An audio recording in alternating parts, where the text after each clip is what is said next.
It's time for the headlines. Thank you for joining us. Mary is still here, the Yeah. ever garrulous. Thank you for joining. Having trouble. Anyhow, thank you very much, Mary. Let's do the papers together. We have very limited time, so we have to get into it.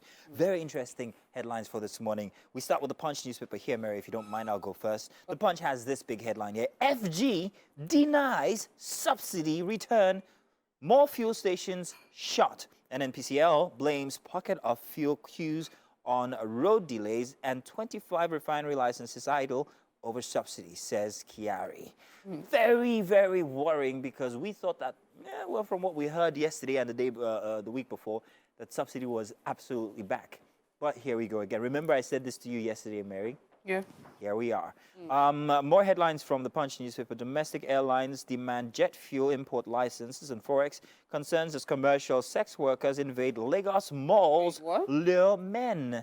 This is very evident and obvious if you have visited any of the malls, even in residential Are you areas. serious? I've never Yes. noticed it. Festac Mall, for instance, is a big example, and it's a Wow. very worrying instance because this is a family environment. To have your kid ask you, what are those women always doing out there? Come to think of it, Very you're right. I've concerning. never noticed. I thought they were just hanging out. Oh no, they're hanging out all right, but for a different kind of hangout.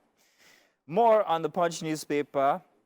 Aida Datiwa drops suit against Ondo Assembly Akeredolu.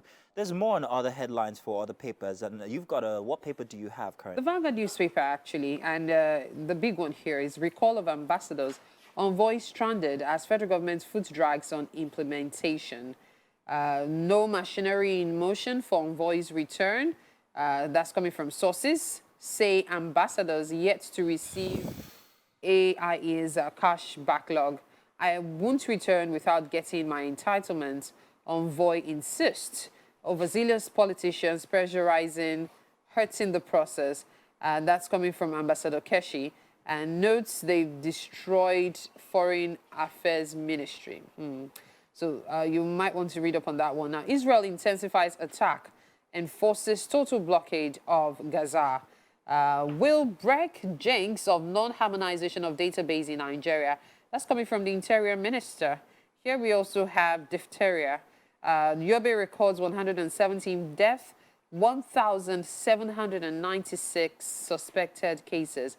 Osimhen's coach at Napoli faces sack.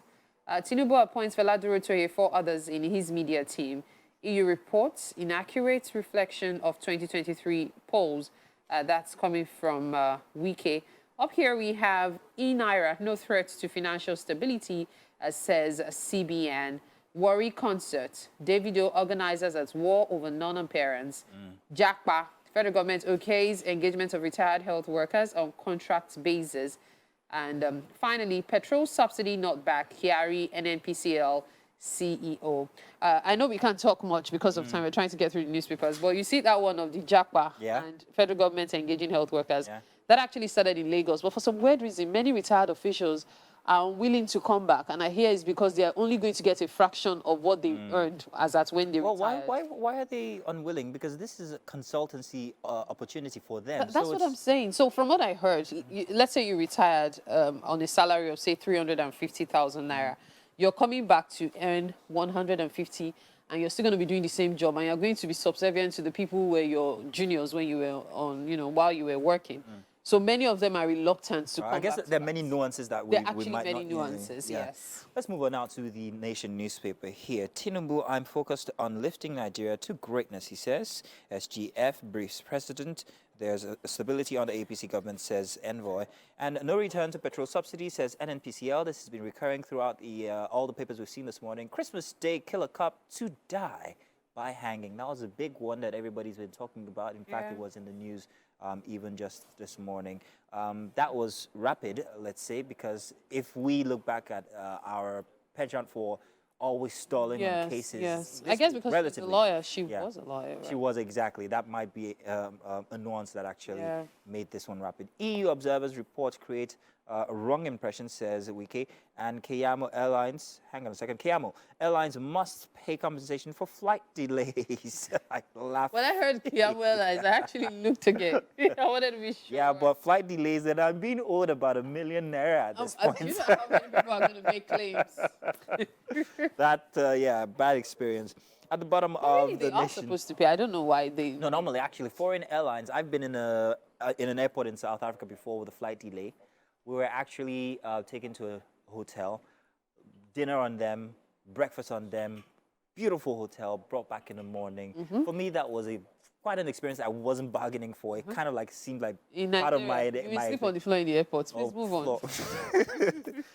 Still on the nation, banks in 400 billion naira recapitalization drive at stock market. FBN Holdings, Fidelity, J's, Wema jostle for investors' funds. I think that's as much as we can take for the nation. Okay. One final paper, yes? Daily Trust newspaper, and it says cooking gas price hits 1,200 naira per kilogram. So that means you'll be buying your 12.5 for about 15,000 plus. Wow. Marketers blame supply disruptions, say further hike likely. Nigerians may resort to using firewood, coming from an expert, except you do not know that firewood is actually very expensive now as well. It has been for a while now. A federal government working with NLNG to ramp up supply. Even coal is expensive as well. Do we still do coal in Nigeria? Yes, people do coal. They're actually coal We stoves. still have coal mines in Enugu. Yeah. That was... Gas that's has nostalgic. called you. Tinubu's economic policies are going awry, and that's coming from Financial Times. Ask President to stop announcing plans without implementation idea. Up here, we see, will Liberians elect another female president today? That's something many people are looking out for. Fuel scarcity as stations close in Lagos, Kano, others. Security operatives kill 67 bandits. Rescue 20 victims in Bauchi. Full scarcity. Every time I see that, my heart skips a bit. I know. Yeah. I know. Well, that's as much as we can take for today. Daily Trust ending it for us. Thank you very much, Mary. That was very interesting. We covered actually a lot. Yeah, That's fantastic. managed to. Pick up a paper. Tell us what you think. Use the hashtag Wake Up Nigeria on TVC.